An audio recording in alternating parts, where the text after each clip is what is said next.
దేవుని యొక్క వాక్యంలో మనము చూచిన భాగంలో యెహోవాను స్తుతించుడి.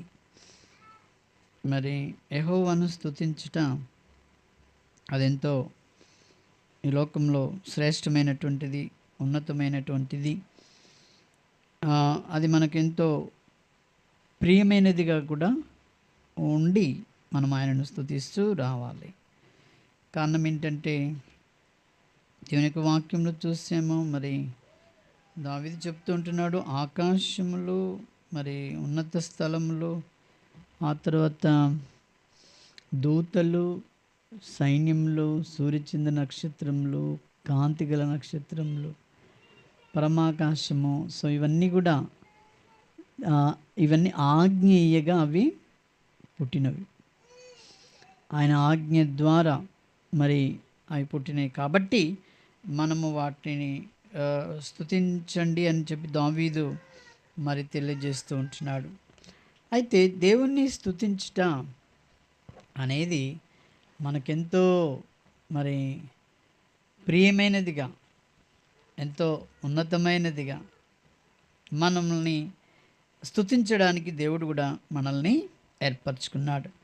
ఆదికాండం 4వ అధ్యాయంలో మనం చూసినట్టయితే, ఆదికాండము 4వ అధ్యాయము ఇక్కడ ఇద్దరు మరి అర్పించుట, స్తుతించుట అనేది మనము చూస్తూ ఉంటున్నాము. 4వ అధ్యాయం 1వ వచనం చదవండి.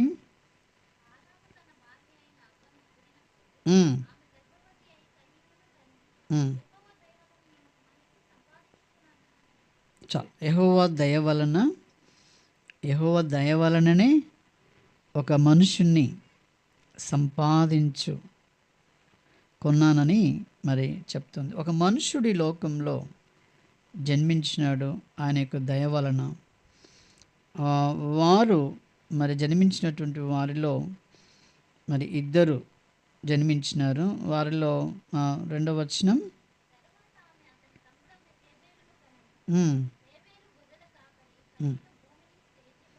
చాలు. కయ్యూను అలాగే హేబేల్ను తను కన్న విధానాన్ని చూపిస్తూ ఉంది. అయితే గొర్రెల కాపరిగా హేబేలు ఉన్నాడు. కయ్యూను భూమిని సేదపరిచేవాడుగా ఉంటూ వచ్చాడు. అయితే దేవుని సన్నిధిలో కొంతకాలం అయిన తర్వాత మరి దేవునికి ఒక అర్పించాలి అనే స్థితిని మరి చూపిస్తూ ఉన్నాడు. 3వ వచనంలో కొంతకాలమైన తర్వాత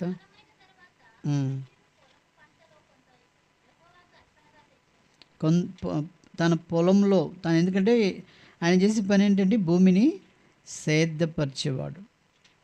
కాబట్టి ఆయన ఏం చేశాడు, మరి ఆ పొలంలో ఉన్నటువంటి దాన్ని అర్పణగా తెచ్చాడు.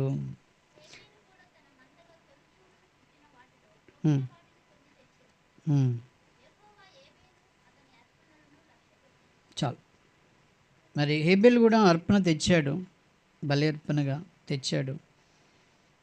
ఈ రెండిట్లో మరి దేవుని యొక్క మరి సన్నిధిలో ఎవరి అర్పణ దేవుడు అంగీకరించాడు అనేది మనం చూస్తున్నప్పుడు, కయ్యూను యొక్క అర్పణ అది దేవుని యొక్క మరి ప్రణాళిక ప్రకారం, దేవుని యొక్క ఇష్ట ప్రకారము ఆయనది లేనట్టుగా మనము చూస్తాం. అందుకని అతని అర్పణను ఏం చేయలేదు, లక్ష్య పెట్టలేదు.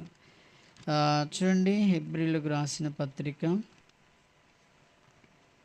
హెబ్రీ 11వ అధ్యాయము, హెబ్రీ 11వ అధ్యాయము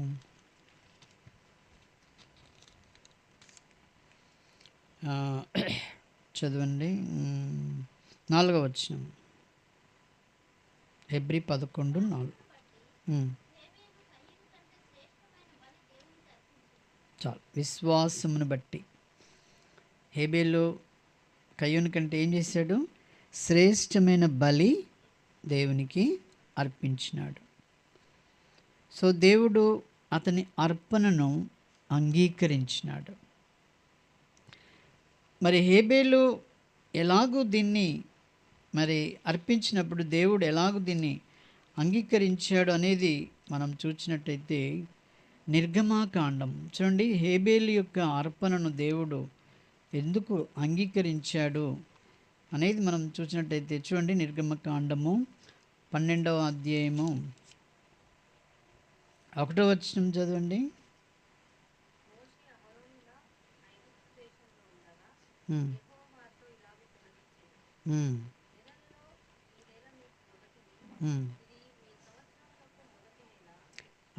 ఏడవ వచనం చదవండి.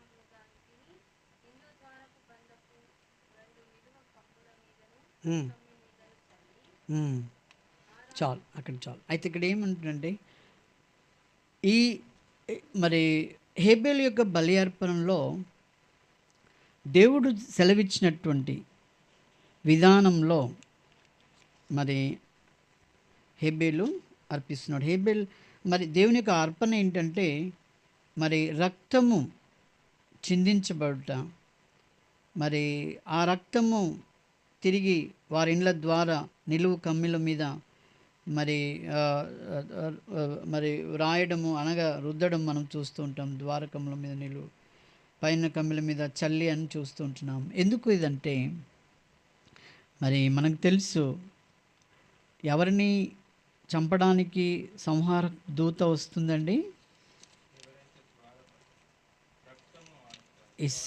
ఇస్రాయేలు ఐగుప్తులో ఇస్రాయేల్ ప్రజలు ఉన్నారు. వారిని మరి రక్షించడానికి కొరకై దేవునికి ఒక ఇష్టమైన కార్యం ఏంటంటే ఆ యొక్క పస్కా బలి అర్పించట ఆయనకు ఇష్టం. అందుకనే మరి అదే 13వ వచనం కూడా చూడండి, 12-13.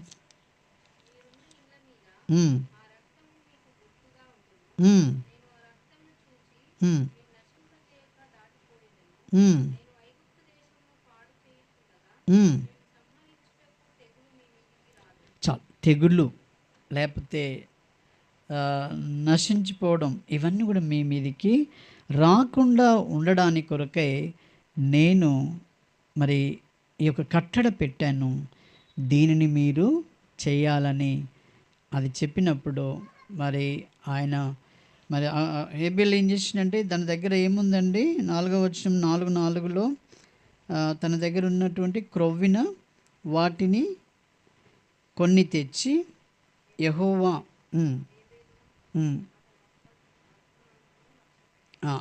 దేవుడు మరి హేబేలు దేవుడు అంగీకరించేటువంటి విధానంలో తను ఆ బలిని తెచ్చినట్టుగా మనం చూస్తూ ఉంటున్నాం.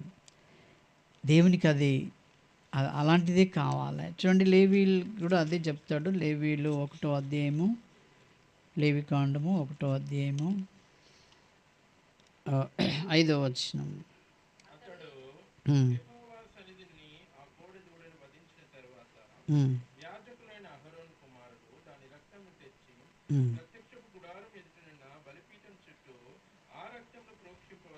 చాలు, ఆ రక్తమును ప్రోక్షిస్తూ అంటే ఇప్పుడు ఈ రక్తము దేనికి సాదృశ్యంగా ఉందంటే ప్రభువైన యేసుక్రీస్తు యొక్క రక్తము ఈ లోకంలో మరి అక్కడ హవ్వ ఏమన్నది? యెహోవా దయ వలన ఒక మనుషుణ్ణి నేను సంపాదించుకున్నాను అంటాడు. ఆయనకు దయ వలనే ఈ లోకంలో మనము జన్మించినాము. అయితే జన్మించిన మనము పాపులముగా ఉన్నాం, పాప స్థితిలో ఉన్నాం. అయితే ఈ పాప స్థితిలో నుండి మనము నిజమైనటువంటి అర్పించేలాగున మనం ఉండడానికి కొరకే ఆయన బలి అర్పణ కార్యమును పెట్టాడు.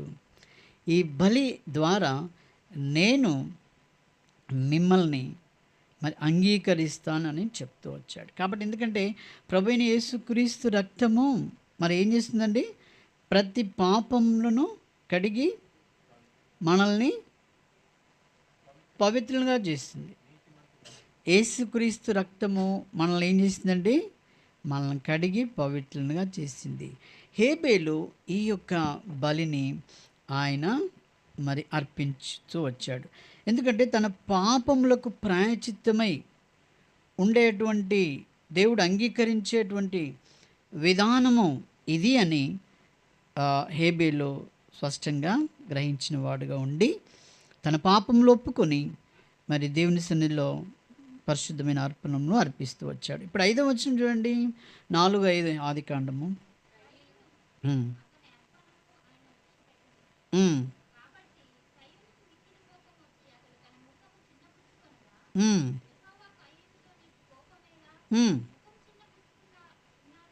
చాలు, ఇక్కడేమన్నాడు, కయ్యూను ఏం చేశాడు, ఆయన అర్పించాడు, కానీ దేవుడు లక్ష్య పెట్టలేదు. కారణం ఏంటంటే కయ్యూనులో పాపక్షమాపణ లేదు. కయ్యూను యేసుక్రీస్తు లేకపోతే ఆ బలి అర్పణ ఆ యొక్క పాపస్థితిని మరి ఒప్పుకోలే. తాను ఎంతో గర్వించిన వాడై తానే మన న్యాయవంతుడు నేనే న్యాయవంతుడని తన పాపాలు, కోపము, తెలివి తేటల మీద ఆధారపడుతూ ఈ లోకంలో జీవిస్తూ వచ్చాడు తనలో ఉన్నటువంటి. అయితే వీటన్నిటినీ అలాగనే పెట్టి ఆయన దేవునికి అర్పిద్దామని వచ్చాడు ఆయన. అయితే దేవునికి ఏ అర్పణ ఇష్టమండి? కీర్తనలు 51వ అధ్యాయము, కీర్తనలు 51, కీర్తనలు 51 చూడండి, 17వ వచనం. సరే, 16 నుండి చూద్దాం.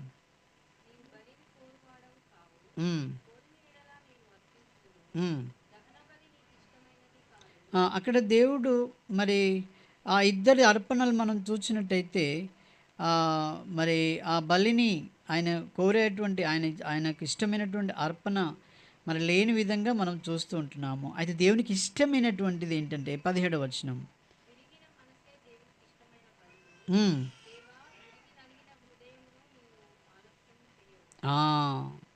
విరిగి నలిగిన మనసే దేవునికి ఇష్టమైనటువంటి బలులు. ఇప్పుడు కయ్యూను ఆయన ఈ 5వ వచనంలో మనం చూసినట్టయితే ఆయన విరిగి నలిగినట్టుగా ఉన్నాడా చెప్పండి? ఆయన విరిగి నలిగిన వాడుగా కనబడట్లేదు. అందుకే తన యొక్క అర్పణను దేవుడు అంగీకరించలేదు. అది దేవునికి ఇష్టమైనటువంటి అర్పణ ఏంటంటే విరిగి నలిగినటువంటి మనస్సు, విరిగి నలిగినటువంటి ఆ జీవితం ఆయనకు కావాలి. విరిగి నలిగిన హృదయంతో మనము ఆయనకు బలిగా అర్పించాలి. లేవికాండము 1వ అధ్యాయము 9వ వచనం చూడండి.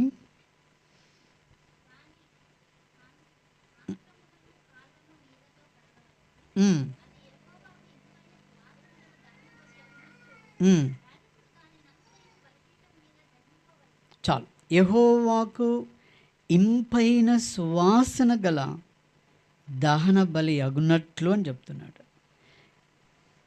ఈ యొక్క ఆయన అర్పించేటివన్నీ కూడా మరి ఆ యొక్క మరి వాళ్ళు కట్ చేసినటువంటి వాటన్నిటిని కూడా అక్కడ ఇంపైన సువాసనగా ఉండడానికి కొరకై ఆ అంతరములను కాళ్ళను నీళ్ళతో కడగవాలను. అంటే కడిగినప్పుడు దానిని బలిపీఠం మీద పెట్టడానికి అది కడగబడినదిగా ఉంటుంది విన్నరా. కాబట్టి అలాగే మరి ఇక్కడ కడగబడినటువంటి హృదయం మరి పాపముల కొరకై పశ్చాత్తాపము పొంది విరిగి నలిగిన మనసుతో నిజమైనటువంటి మరి దేవుడు ఏర్పరిచిన ఆ యొక్క కార్యంలో పాలు పొంది మనం చేసినట్టయితే అది నిజమైనటువంటి అర్పణగా ఉంటుంది. హేబేలు యొక్క అర్పణగా ఉంటుంది. హేబేలు యొక్క అర్పణ ఏంటది? ఆయన యొక్క బలి ద్వారా ఆయన రక్తమును చిందించినాడు. ఆ రక్తంలో పాప క్షమాపణ ఇప్పుడు యేసుక్రీస్తులో మనకుంది. మరి ఆ హేబేలు సమయంలో అది దేవునికి ఇంపైన సువాసనగా ఉండునట్లు ఆ దహన బలిని అర్పించినాడు. దహన బలి అన్నట్లు చేశాడు. అంటే ఇంపైన సువాసనగా ఉంటుంది ఆ బలి. ఇప్పుడు కయ్యూను అర్పించింది ఆ ఇంపైన సువాసనగా ఉందా చెప్పండి? ఇంపైన సువాసనగా లేదు.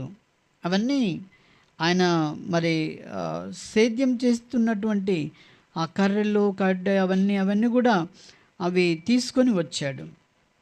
ఆయనలో తగ్గింపు లేదు, ఆయనలో మిక్కిలి కోపం ఉందట ఆయనలో. ఆ తర్వాత మరి చిన్నబుచ్చుకునేటువంటి స్థితి, పాపపు స్థితి, ఇవన్నీ కూడా ఎవరిలో కనబడుతున్నాయి? కయ్యూనులో కనబడుతున్నాయి. వీరి తల్లిదండ్రులు ఎవరు? వీరిద్దరికి తల్లిదండ్రులు ఎవరు? ఆదాము అవ్వ కదండి, ఒక తల్లి పిల్లలు. కానీ ఇందులో దేవుని యొక్క వాక్యము అంటే దేవునికి ఇష్టమైనటువంటి అర్పణ ఇది అని తను గ్రహించినాడు హేబేలు. తన యొక్క పాపస్థితిని అంతా కూడా ఒప్పుకొని ప్రభు దగ్గర తను ఆ బలిని అర్పించినాడు. కయ్యూను ఏం చేశాడంటే ఆయనలో మరి ఆ సమర్పణ లేదు, ఆయనలో ఆ తగ్గింపు లేదు, ఆయనలో మరి కోపము, ద్వేషము, పగ, ఈర్ష్య సమస్తమును అలాగే ఉంచుకొని నేను దేవునికి ఇదిగో నా అర్పణ నేను అర్పిస్తున్నానన్నటువంటి ఆ విధానంలో ఆయన మరి ఆ రీతిగా అర్పిస్తూ వచ్చాడు. కానీ దేవుడు దానిని అంగీకరించాడా? అంగీకరించలే. మన యొక్క స్థితి కూడా మరి ఈ లోకంలో మనం జన్మించాము, ఈ లోకంలో మనం ఎన్నో గొప్పవారముగా ఈ లోకంలో జీవించడానికి సిద్ధంగా ఉన్నాం, అలా జీవిస్తూ ఉన్నాం. కానీ దేవునికి అంగీకారముగా మన జీవితము లేకపోతే మన ఆరాధన, మన యొక్క స్థితిగతి అంతా కూడా దేవునికి ఇష్టమైనటువంటి రీతిలో మనము జీవిస్తూ ఉండాలి. మన యొక్క కాలమంతా కూడా, మన జీవిత కాలమంతా కూడా ఎలా ఉండాలండి? ఆయనకి ఇష్టమైనటువంటి వారముగా మనం ఉండాలి. ఆయనకి ఇష్టమైనటువంటి వారముగా. మనకు తెలుసు, ఒక యవనస్తుడు యేసుప్రభు దగ్గరికి వచ్చి నిత్య జీవమునకు నేను వారసునకు నేను ఏం చేయాలా అని అడిగాడు. అడిగితే ఏమన్నాడు? మరి ఆజ్ఞలన్నిట్లు చెప్తూ వచ్చాడు. అయితే ఆయన ఏమన్నాడంటే ఇవన్నీ నేను చేస్తూనే ఉన్నాను అన్నాడు. అయితే నీకు ఒకటి కొదువుగా ఉంది. ఏంటది? నీకున్న ఆస్తిని నువ్వు వదిలి నువ్వు నాతో వెంబడించానంటే, అతనిలో ఏముందండి? చాలా ఆస్తిపరుడు కాబట్టి ఆ మాట విని ఆయన ఒప్పుకోక తిరిగి వెళ్ళిపోయాడు. ఈ లోకంలో కయ్యూను లాంటి అర్పణ అంటే అలాంటి వారిదే, అంగీకరించినటువంటి వారు, వెంబడించినటువంటి వారు. ప్రభువైన యేసుక్రీస్తు అయితే మన కొరకై మత్తయి సువార్త 28 వచ్చిన చూచింది రీతిగా 28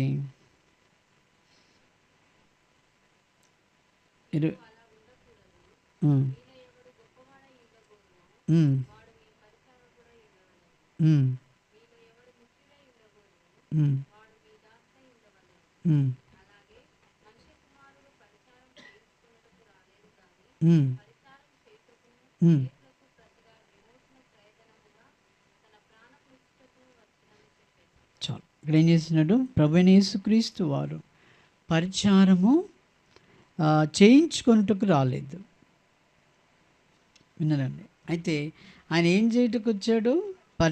ప్రచారం చేయటకు వచ్చాడు. ఆ రీతిగా అనేకులకు ప్రతిగా విమోచన క్రయధనముగా ఏమిచ్చాడు? తన ప్రాణంనిచ్చాడు. తన ప్రాణంనిచ్చుట కొరకై వచ్చాడు. ఒక బలి అర్పణ దేవుడు అంగీకరించేటువంటి అర్పణగా ఏంటంటే ఆ ప్రాణ అర్పణను, ఆయన రక్తంను, ఆయన యొక్క కలవరిశిలో చేసినటువంటి ఆ త్యాగంను మనము గ్రహించిన వారంగా ఉండాలి. మన కొరకే ఆయన గొప్ప కార్యాలని చేస్తూ వచ్చాడు. యోహాను సువార్త 10వ అధ్యాయము, యోహాను సువార్త 10వ అధ్యాయము, యోహాను సువార్త 10వ అధ్యాయము చదవండి, 13వ వచనం నుండి. 10:13 నుండి. ఉమ్, ఉమ్,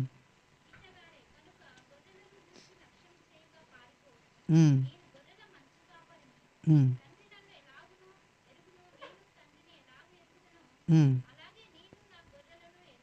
ఉమ్, ఉమ్, ఉమ్. చాలు. గొర్రెల కొరకు ఆయన ఏం చేశాడండి? తన ప్రాణమును పెట్టాడు. దేవుని బిడ్డలైనటువంటి వారి కొరకై ఆయన ఏం చేశాడు? తన ప్రాణమును పెట్టాడు. 17వ వచనం, 10:17. నేను మరలా దానిని తీసుకొనున్నట్లు. చదండి. చాలు. ఆయన యొక్క ప్రాణము మరలా తీసుకొనున్నట్లుగా ఆయన మన కొరకే తన ప్రాణమును బలిగా ఇచ్చాడు. కాబట్టి ఆయన యొక్క బలిలో పాపక్షమాపణ ఉన్నదని మనం దేవుని వాక్యం 1 యోహాను పత్రికలో మనం చూస్తాం. 1 యోహాను పత్రిక 1వ అధ్యాయము, 1 యోహాను 1వ అధ్యాయము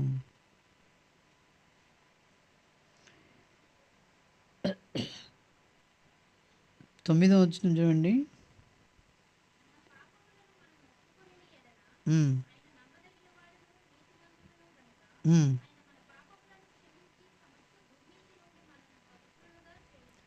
మన పాపం నుండి, దుర్నీతి నుండి ఆయన ఏం చేస్తాడు? పవిత్రులుగా చేస్తానని చెప్పాడు. పవిత్రులుగా చేస్తాడు. పవిత్రత ఈ ఈ మానవుడు, దేవుని దయ వలన జన్మించిన ప్రతి మానవుడు అపవిత్రుడుగా, పాపముగానే ఉన్నాడు. కానీ ఇప్పుడు ఆ వ్యక్తి, ఆ మనుష్యుడు ఏం కావాలండి? దేవునికి అంగీకారముగా, దేవుణ్ణి నిజమైనటువంటి ఆరాధికుడుగా ఉండాలంటే ఏం చేయాలి? యేసుక్రీస్తు 7వ వచనం అంటాడు, అప్పుడు ఆయన కుమారుడైన యేసు రక్తము ప్రతి పాపం నుండి మనలను పవిత్రులుగా చేయి. అంటే యేసుక్రీస్తు యొక్క రక్తంలో ప్రతి పాపమును మరి కడుక్కున్నటువంటి ప్రతి వ్యక్తి ఏమైపోయాడు? పరిశుద్ధుడిగా చేయబడ్డాడు. కయ్యూను పరిశుద్ధుడిగా చేయబడ్డా? ఎందుకంటే ఆయనకు రక్తం తెలియదు. ఆయన ఏదో మరి గాలికి తిరుగుతూ మరి ఆయన సేద్యపరుచుకునేటువంటి ఆ విధానంలో తాను ఉండి మరి ఆ రీతిగా వచ్చాడు. కానీ ఆయనలో ఏం లేదండి, పవిత్రత లేకుండా పోయింది. దేవుడే స్వయంగా అన్నాడు ఆయనతోటి. ఏమన్నాడు? అదే 4 దేవుడు స్వయంగా ఏమంటాడండి? నీవు 6వ వచనం, యెహోవా కయ్యూనుతో నీకు కోపమేలా, ముఖం చిన్నబుచ్చుకొని ఉన్నావేమి? నీవు సత్క్రియ చేసిన ఎడల తలనెత్తుకునవా? చాలు. చూసారు ఏమంటున్నాడు? నువ్వు సత్క్రియ నువ్వు చేసినట్టయితే, నువ్వేమి క్రియలు చేయడానికి, నీ సత్క్రియలుగా మారడానికి నువ్వేమి చేయనవసరం లేదు. ఏం చేయాలండి? మనకు యోహాను సువార్తలో ఉంటుంది అన్నమాట. యోహాను సువార్త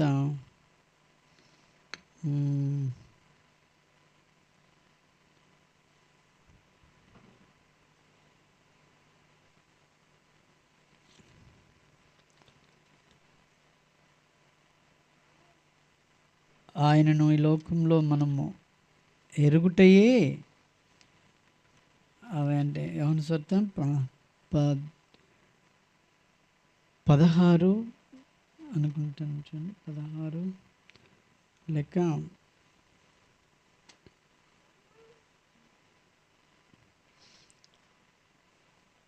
ఆయన యొక్క క్రియ ఏంటంటే, ప్రభువును మనం ఎరుగుటయే ఆయన యొక్క క్రియ.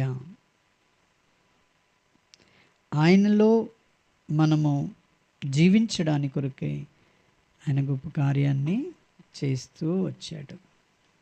ఆయన యొక్క క్రియ అలాంటిదని మనము చూస్తాం. ఆ వచనాన్ని మరి తర్వాత చూస్తాం. అందుకని ఇక్కడ ఏంటంటే క్రియ, ప్రభువుని ఎరుగుటయే ఆ గొప్ప క్రియ. ఇక్కడ మరి కయ్యూన్లో ఏం లేవండి? సత్క్రియలు లేవు. కయ్యూన్లు ఉన్నాయా? సత్క్రియలు కనబడట్లేదు. కయ్యూన్లో ఏమున్నాయండి? కోపము, స్వార్థము, ద్వేషము. సో ఇవన్నీ పెట్టుకొని ప్రభుని ఆరాధించడానికి వచ్చాడు, ఆయన అర్పించడానికి వచ్చాడు. ఇప్పుడు ప్రభుని ఆరాధించుట కొరకే అర్పించుటకు వచ్చినటువంటి మనలో ఇవి తీసివేశాడా, మనతో ఉంచాడా? ఇప్పుడు హేబేల్లాగా మనల్ని కడిగి పవిత్రపరిచి పరిశుద్ధులుగా చేశాడా, లేకపోతే కయ్యూన్లాగా ఉంచాడా మనల్ని? చెప్పండి, ఎలా ఉంచాడు మనల్ని? పోనీ ఆ పేర్లే చెప్పండి. హేబేల్లాగా ఉంచాడా, కయ్యూన్లాగా ఉంచాడా? అక్కడ ఒక్కదాన్నే ఉంచాడా? మెయిన్ నోట్లో ఏం వస్తలేవు. ఎవరిలాగా ఉంచాడు? హేబేల్లా. కయ్యూన్లాగా ఉంటే ఏముంటాయి? కోపము, ఈర్ష్య, ద్వేషము, పగ, పాతది గుర్తుపెట్టుకోవడం, ఇవన్నీ ఉంటాయి ఎవరిలో? కయ్యూన్లో. మరి హేబేల్లో ఏమున్నాయి? ప్రేమ, సంతోషము, సమాధానము. ఇక ఏది జరిగిపోయిందో అవి గుర్తుకు రావు, ఎందుకంటే అన్నీ కడిగేస్తాడు కదా దేవుడు.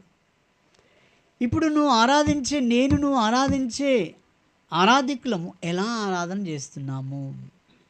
మన ఆరాధన దేవుడు అంగీకరించాలంటే ఇప్పుడు ఆ పాత జీవితము, ఆ రోత జీవితం అంతా కూడా కడగబడి మన హృదయము ఎలా ఉండాలంట అండి?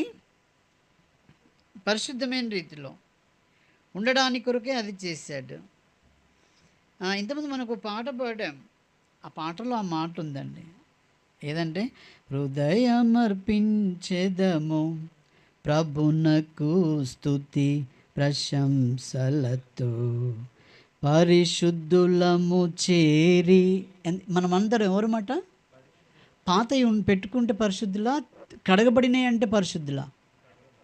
కడగబడిన జీవితం ఇక రావద్దు.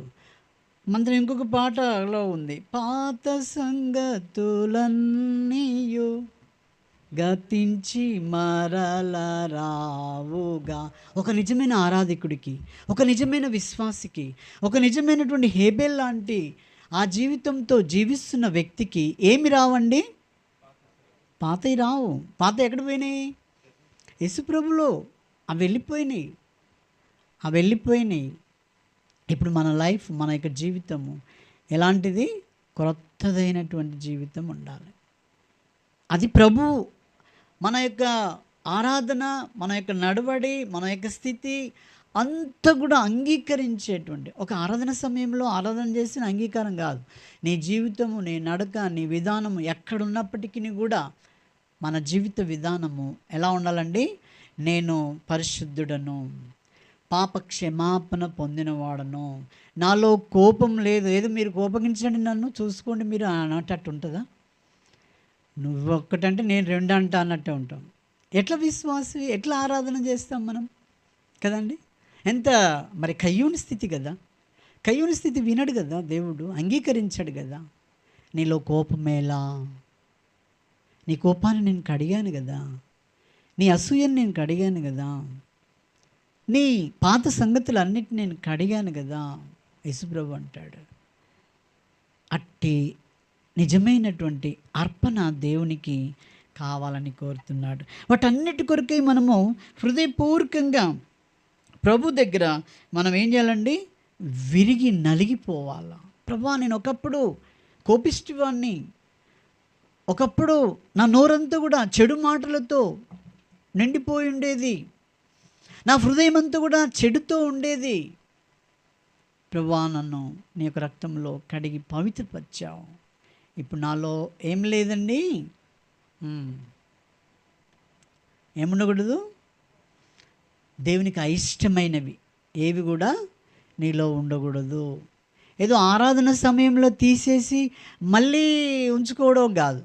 కొంతమంది ప్రభువులలో పాలు పొందుతారు, అయిపోయిన వెంటనే పంచాయతీ చేస్తారు, ఎగురుతారు, చాలా మాట్లాడుతూ ఉంటారు మూర్ఖంగా. అప్పుడు తీసుకున్న వాళ్ళు సమానులే కదా. మనకేమో తీసుకుంటున్నట్టు కనబడుతుంది, అంతేగాని తర్వాత వాళ్ళ కథ చూడాలి మీరు. అలా ఉంటారు కొందరు. కాబట్టి నువ్వు ఎలాగో దేవునికి అర్పణగా నువ్వు అర్పిస్తున్నావు, ఎలాంటి అర్పణ ఉంది నీది, దేవుని సన్నిధిలో నువ్వు ఎలా జీవిస్తున్నావు. కయ్యూను జీవితం అయితే నిన్ను అంగీకరించడు, నీ బలి, నీ అర్పణ, నీ ఆరాధన అంగీకరించాడు. నువ్వు సమస్తమును తీసివేయబడిన వాడవై, నీ యొక్క హృదయం అంతా కూడా కడగబడిన వాడవై దేవుని సన్నిధిలో మనము అర్పించాలి. అర్థమైందా అండి? మీకు అందరికీ తెలుసు, మనము డైలీ అంటే మన యొక్క రోజువారీ పద్ధతి ఏముంటుందంటే, నేను హాస్టల్లో ఉన్నప్పుడు కూడా, మరి ఇంట్లో ఉన్నప్పుడు కూడా మాకు పనులు ఉండేది. ఏంటంటే రోజువారీ పనులు. మీకు అందరికీ తెలుసు, పాత్రలు మీరు తోమిన పాత్రలు అలాగే ఉంటాయా చెప్పండి? మళ్ళీ మనం వాడుకున్న తర్వాత ఏమవుతాయి? అవి మురికైపోతాయి కదా. మురికైపోయిన తర్వాత ఏం కావాలి? మళ్ళీ ఏం చేస్తాం? సాయంత్రానికి వాటిని కడిగేస్తాం కదా, వాటిని కడిగేస్తాం. ఆ తర్వాత మీకు తెలుసు, ఒక గంప ఉంటుంది, అన్నం వండేవాళ్ళు ఒక గంపను తీసుకుంటారు. ఆ గంప ఆ తట్ట అది అంటారు కదా, అది ఎలా ఉంటుంది? దానికి అన్నీ కూడా హోల్స్ ఉంటాయి, అన్ని రంధ్రాలు ఉంటాయి. ఆ బియ్యం అందులో వేయగానే ఏమైపోతాయండి? ఆ బియ్యం మిగిలిన నీళ్ళన్నీ కూడా పోతాయి. ఆ తట్టను ఆ నీళ్ళల్లో ముంచినప్పుడు, పని అయిపోయిన తర్వాత ఆ తట్టను నీళ్ళలో ముంచినప్పుడు ఆ తట్ట ఏం చేయబడుతుంది? శుభ్రం చేయబడుతుంది. అవునా కదా? మనం కూడా ఎన్నో పాపాలు, ఎన్నో భయంకరమైనటువంటి జీవితాన్ని మనం జీవిస్తూ ఉంటాం. ఆ తట్టను, ఆ పాత్రలను కడుక్కున్నట్టుగా మన హృదయాన్ని కూడా ఏం చేసుకోవాలి? మన హృదయాన్ని కూడా ఏం చేయాలండి? కడుక్కోవాలి. కడగబడిన హృదయం ఉంటేనే దేవుడు ఏం చేస్తాడు? అంగీకరిస్తాడు. రాత్రి మీ పాత్రను అలాగే మీరు తెల్లవారు తింటారా? ఏం చేస్తారు? అంగీకరించినట్టుగా ఉంటుంది? అది ఉండదు, కడిగి శుభ్రం చేస్తారు. అలాగే మన హృదయంలో ఎన్నో పాపములు, మనము వాక్యం చదవడము, వెళ్ళడము, లోకంలో జీవించడము, మనం జీవిస్తున్న విధానము పరిశుద్ధమైనటువంటి వారంగా ఉండి మనం జీవిస్తూ రావాలి. మన జీవిత విధానము, మన లోపల ఏముండాలండి? మన లోపల ఏముండాలి? కడిగిన హృదయము, పరిశుద్ధమైనటువంటి కడగబడినటువంటి హృదయంతో మన ప్రభువును మనము ఏం చేస్తూ రావాలి? ఏం చేయాలి? వెంబడిస్తూ రావాలి. ఆదివారం వచ్చింది, ఆరాధిస్తూ రావాలి. నీవు అన్ని వేళలో ఏ సమయంలోనైనా ప్రభువును ఆరాధించు. అడగడం కంటే ముఖ్యము ప్రభువును ఆరాధించడము చాలా శ్రేష్టం. అది దేవునికి అంగీకారంగా ఉంటుంది. కాబట్టి మన హృదయం ఎలా ఉంది? మన హృదయాన్ని దేవుడు, యేసు ప్రభు వారు ఎందుకు వచ్చాడంటే కడగడానికి వచ్చాడు. కడగడానికి కొరకు ఈ కలువరిశిలలో ఎన్ని మేకులు ఆయన కొట్టబడ్డవి? 3 మేకులతో ఆయన కొట్టబడ్డప్పుడు తలలో ముళ్ళ కిరీటము, పక్కలో బల్లెము, ఇవన్నీ కూడా ఎవరి కొరకు చేశాడు? నీ కొరకై, నా కొరకై. కయ్యూను లాంటి గర్వము, కయ్యూను లాంటి అసూయ, కయ్యూను లాంటి ఆ పద్ధతులు మనలో ఉన్నాయి కాబట్టి మన కొరకు, నిన్ను హేబేలుగా మార్చడానికి కొరకై, నిన్ను పరిశుద్ధమైనటువంటి వానిగా మార్చడానికి కొరకై ఆయన ఈ లోకానికి వచ్చాడు. ఎంత గొప్ప భాగ్యం కదా! ఇంత గొప్ప భాగ్యం మనం చేసిన ఆ దేవుణ్ణి దావీదు చెప్పిన రీతిగా ఆయన ఏమన్నాడండి? ఆయనతో పాటు ఆకాశంలారా, ఆ తర్వాత మరి ఇంకేమన్నాడు? ఆకాశమా, ఆ తర్వాత భూమి, ఆకాశంలారా, ఉన్నత స్థలంలారా, ఆ తర్వాత దూతలారా, సైన్యములారా, సూర్యచంద్ర నక్షత్రంలారా, మరి పరమాకాశమా, అందున పైన వాటన్ని జలములారా వీటన్నిటిని చెప్తూ ఇది 5వ వచనం అంటాడు, యెహోవా ఆజ్ఞ ఇయ్యగా అవి పుట్టెను, అవి యెహోవా నామమును స్తుతించును గాక. యెహోవా ఆజ్ఞ ఇయ్యగా ఏవి పుట్టాయి? ఇప్పుడు నేను చదివినాన్ని మళ్ళీ గుర్తుండయి కదా, అవన్నీ అన్నీ అనండి, అంతే కథ అయిపోదాన్ని. యెహోవా ఆజ్ఞగా అవి పుట్టాయి అన్నాడు. ఇప్పుడు ఆదాం అవ్వ ఏమన్నదండి అక్కడ 4వ అధ్యాయంలో? ఆజ్ఞ అన్నట్టే ఆ మాట. ఏమన్నదంటే, యెహోవా దయ వలన నేను ఒక మనిషిని సంపాదించాను. ఆ దయ లేనిది నీకు ఎవరు పుట్టరు. మనమందరం ఇక్కడ ఆయన యొక్క దయ వలన నన్ను పుట్టించాడు ఈ లోకంలో. అర్థమైందా? ఆయన ఆజ్ఞ ఇచ్చినప్పుడు అవన్నీ పుట్టినాయి, దాని విధానంలో అవి పుట్టాయి. కానీ యేసుప్రభు దేవుడు మనల్ని లోకంలో మరి తల్లిదండ్రుల ద్వారా దేవుడు మనకి ఇచ్చాడు. కానీ మనము కయ్యూన్ లాంటి వారముగా ఈ లోకంలో ఎక్కువగా ఉన్నారు. కాబట్టి కయ్యూన్ లాంటి హృదయ జీవితాన్ని మేము మార్చేసి హేబేలుగా చేయాలని, యేసుక్రీస్తు యొక్క హృదయంగా చేయాలని ఆయన యొక్క ఆశ ఉంది. కాబట్టి ఆయన ఏం చేశాడంటే చీమలు మన బండికి మనం పోతున్న దారికి చీమల లైన్ వెళ్తుంది అనుకోండి, వెళ్తుంటే బండి ఆపి నువ్వు ఒకవేళ చీమలు నేను పోతా మీరు పక్కకు జరగండి అంటారా? అవి అంటే వింటాయా? వినయ్. అయితే ఇప్పుడు ఏం కావాలా? చీమల్లాగా మారిపోవాలి. దాంట్లో మనం ఉండిపోయి దాని భాష నేర్చుకొని దానికి చెప్తే అప్పుడు అవి పక్కకు జరుగుతాయి. అలాగే మరి దేవుడు ఈ మానవ జీవితంతో ఉన్న మనల్ని, మనం ఇష్టానుసారంగా ఈ లోకంలో పాప జీవితంతో జీవిస్తున్న మనల్ని ప్రేమించి ఆయన ఏం చేశాడంటే తను తాను మానవ రూపకంగా ఈ లోకానికి వచ్చాడు. ఏ రూపంలో వచ్చాడండి? మానవ రూపంలో వచ్చాడు. యేసుప్రభుకి ఈ లోక తండ్రి ఉన్నాడా? యేసుప్రభుకు ఆయనకు తండ్రి ఎవరు? పరలోకపు తండ్రి. యేసుక్రీస్తు ప్రభు మరియకు ఎలాగ జన్మించాడు? ఆయన పరిశుద్ధాత్మ ద్వారా నీవు గర్భం ధరించితివని చెప్పాడు.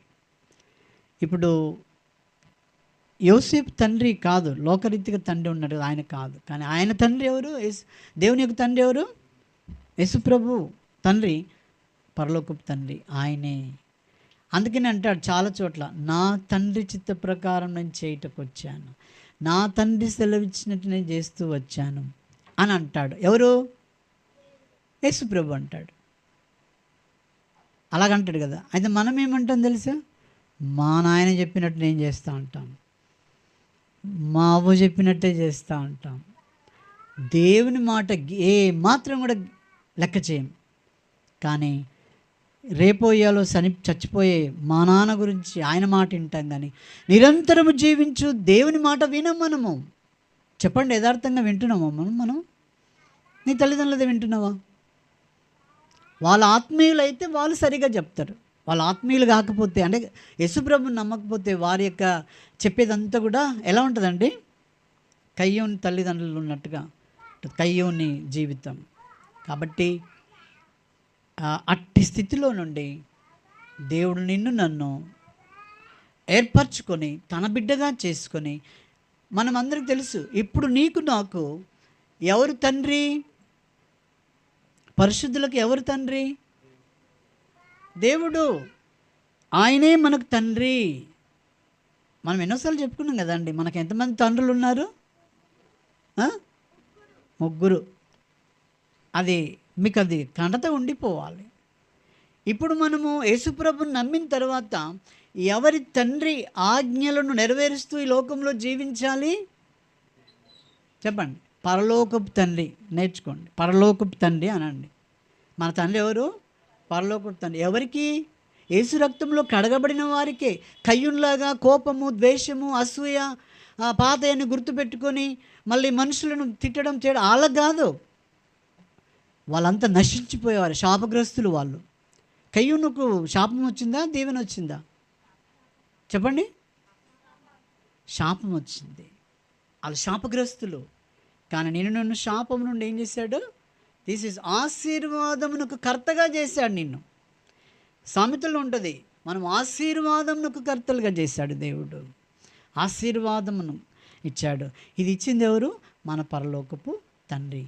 నిజమైన పరిశుద్ధులకు పరలోకపు తండ్రి ఆయనే తండ్రిగా ఉంటాడు మనకు. కాబట్టి నీ తల్లిదండ్రుల మాట జవదాటకూడదు, కానీ అది ఆత్మీయతలో మనము చూస్తూ ఉండాలి.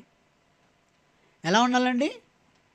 ఆత్మీయతలో మనం లెక్క చూస్తూ వాళ్ళ మాటకు లోబడాలి, అంతేగాని పాపమునకు లోబడడం కాదు. ఉదాహరణ చెప్పాలంటే, మా డాడీ, మీకు తెలుసు, సుధా సునీల్ అని ఇద్దరు తమ్ముళ్ళు ఉంటారు. వాళ్ళు హైదరాబాద్ ఉంటాడు. వాళ్ళ మధ్యలో ఉండే మా డాడీ ఉన్నప్పుడు ఏమైందంటే, ఏదో కోపము చిన్న మాటలలో మా చిన్నోడు సునీల్ ఆయన ఏం చేసిండంటే, మా డాడీని ఒక దెబ్బ వేసిందని చెప్పాడు. అది పట్టుకుని నా దగ్గరికి వచ్చాడు. నా దగ్గరికి వచ్చిన తర్వాత ఆయన ఏమన్నాడంటే, వాడు నన్ను కొట్టాడు, మీరిద్దరు ఏం చేస్తుండ్రు? కయ్యూని స్వభావం, మీరిద్దరు ఏం చేస్తున్నారు అంటే మేము ఎగబడి ఆయన కొట్టాలి, అంతే కదా ఆయన చెప్పేది, అంతే కదా. నేను అన్నాను, చూడు డాడీ, అక్కడ సిచ్యువేషన్ బట్టి ఏమేమి జరుగుతుందో అది మీకు తెలుసు. నేను కానీ తమ్ముడు కానీ అలాగూ ఆయన మీద అనడానికి లేదు. ఆయన అలాగూ చేయకుండా ఉండడానికి నువ్వు ప్రయత్నం చేసుకోవాలి. నువ్వు ఇవాళ ఉండి రేపు పోతావు, మళ్ళీ మేము ముగ్గురం శత్రువులం అయిపోవాలా అని చెప్పాను నేను క్లియర్గా. అప్పుడు మీరు వినరా అని చెప్పేసి మౌనం వహించాడు. ఇప్పుడు చెప్పండి, కయ్యూని స్వభావం ఎలాంటిది? మేమిద్దరం ఒకటే ఆయన కొట్టాలి. మొన్న ఎవరో ఒక కథ ఒకటి చెప్పారు, నిన్ననే చెప్పారు నాకు. ఏంటంటే, ఇద్దరు కలిసి ఒక ఆయన కొట్టారు, అవన్నీ క్లియర్గా ఉన్నాయి. అంటే వాళ్ళందరూ అన్నదమ్ములు కాబట్టి అలా చేయడము ఇది దేవుని విషయంలో సరైనది కాదు. కాబట్టి మనము ఎవరి తండ్రికి లోబడాలి? మన తండ్రి, పరలోకపు తండ్రి ఏమంటాడంటే, ఎవరిని ప్రేమించమంటాడు? నీ శత్రువును ప్రేమించమంటాడు. ఎవరిని ప్రేమించమంటాడు? నాకు ఎవరైనా శత్రువు ఉన్నారా అండి? ముందు వాళ్ళను ప్రేమించు, వాళ్ళకు భోజనం పెట్టు అంటాడు. ఎవరు? పరలోకపు తండ్రి, నిన్ను కడిగిన తండ్రి, నీ హృదయాన్ని శుభ్రం చేసిన తండ్రి. అర్థమైందా అండి? మున్సిపాలిటీ మోరీలు ఉన్నాయి కదా, అప్పుడు ఇంటి దగ్గర ఉన్నవాళ్ళు చాలా చెదారం మోరంతా నిండినప్పుడు వాళ్ళకి ఏమొస్తుందండి? వాసన వస్తుంది. అప్పుడు మనం ఏమంటాం అంటే, మున్సిపాలిటీకి కంప్లైంట్ ఇస్తాం. అప్పుడు మున్సిపాలిటీ వాళ్ళు వచ్చి దాన్ని చాలా శుభ్రంగా తీసేస్తారు. తీసేసిన తర్వాత అది మళ్ళీ వాసన వస్తుందా? రాదు. అందుకని దేవుడు, నేను అలాంటి మురికి కూపంలో ఉన్నామని చెప్పి యేసుక్రీస్తు ప్రభుని లోకానికి పంపించి నీ మురికి కూపానంతటి కూడా ఆయన రక్తంలో నీ హృదయాన్ని కడిగినాడు. ద్వేషం అనే మురికి, కోపం అనే మురికి, స్వార్థం అనే మురికి, మరి అన్ని విధాలుగా నువ్వు మురికిగా జీవించావు, నిండిపోయింది నీ కాళ్ళు, నీ యొక్క హృదయం. నీ హృదయం, నీ ఆస్తి నిన్ను కడగదు, నీ బలగం నిన్ను కడగదు, నీ కులం నిన్ను కడగదు, నీ లోకంలో ఏదున్నా నిన్ను కడగలే. కానీ యేసుక్రీస్తు ప్రభు వారే కడగడానికి వచ్చాడు. ఆ కడిగిన హృదయమే ఆయనకు అంగీకారంగా ఉంటుంది. అర్థమైందా అండి? నువ్వు విరిగిన హృదయంతో యేసుక్రీస్తు రక్తంలో కడగబడామా? అలాగైతే నీ ప్రార్థన కానీ, నీ ఆరాధన కానీ, భవిష్యత్తు నీ యొక్క నడవడంతా కూడా దేవుడు అంగీకరించేదిగా ఉంటుంది. అలాగ దేవునికి ఇష్టమైనటువంటి బలి. అందుకని 11లో ఆయన అన్నాడు కదా, హెబ్రీ 11 ఇప్పుడు చదివాం కదా, మాట చూద్దాం. హెబ్రీ 11వ అధ్యాయము 4వ వచనం.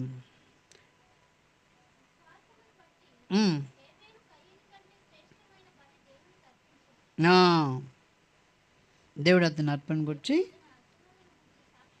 సాక్ష్యం ఇచ్చింది. చాలు. దేవుడు మరి హేబేలు ఏమని సాక్ష్యం పొందాడండి?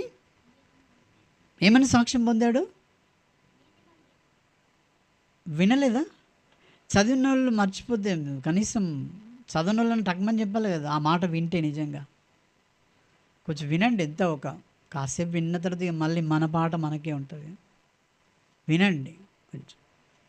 హేబేలు నీతిమంతుడని సాక్ష్యం ఇచ్చాడు. ఎవరిచ్చారో సాక్ష్యము? దేవుడు ఇచ్చాడు. నీ గురించి వ్యక్తిగతంగా దేవుడు ఇవ్వాలా నీ గురించి సాక్ష్యం. అలాగిస్తున్నాడా? అలాంటి కడగబడిన హృదయం ఉందా? అలాంటి క్షమాపణ హృదయం ఉందా? దినదినము కడుక్కుంటూ ప్రభువుకు నూతనంగా నువ్వు జీవిస్తున్నావా? అది ప్రభు కోరుతుంటున్నాడు. ఆ రీతిగా మనము ప్రభునందు విశ్వాసం ఉంచి ప్రభువుకు మన యొక్క హృదయ అర్పణ ఏ రీతిగా ఆయనకు అంగీకారముగా ఉండి మన ప్రభును మనము ఆరాధిస్తూ రావాలని ప్రభు కోరుతుంటున్నాడు. కాబట్టి ఈ వాక్య తలంపులతో ఆయన ప్రభువును మనం ఆరాధించుకుందాం. ఎందుకంటే 3 మేకుల ద్వారా ఆయన బలి అర్పణగా చేయబడ్డాడు. ఎందుకంటే నీ భయంకరమైనటువంటి పాప హృదయాన్ని కడిగి నిన్ను పవిత్రపరిచాడు. ఇక్కడ కూర్చున్న వారు ఎవరని చెప్పాడు? మనం పాడాము. ఎవరము చేరి మనము ప్రభుని ఆరాధిస్తున్నాము? పరిశుద్ధులము చేరి అని అంటున్నాడు. మనం పరిశుద్ధులముగా చేసినాడు. కాబట్టి అట్టి గొప్ప దేవుణ్ణి హృదయపూర్వకంగా మనం ప్రభుని ఆరాధించుకుందాం. మరి ఒక పాట పాడుకుందాం. ఆ పాట పాడే సమయంలో మరి సండే స్కూల్ పిల్లలు సండే స్కూల్ వెళ్ళండి.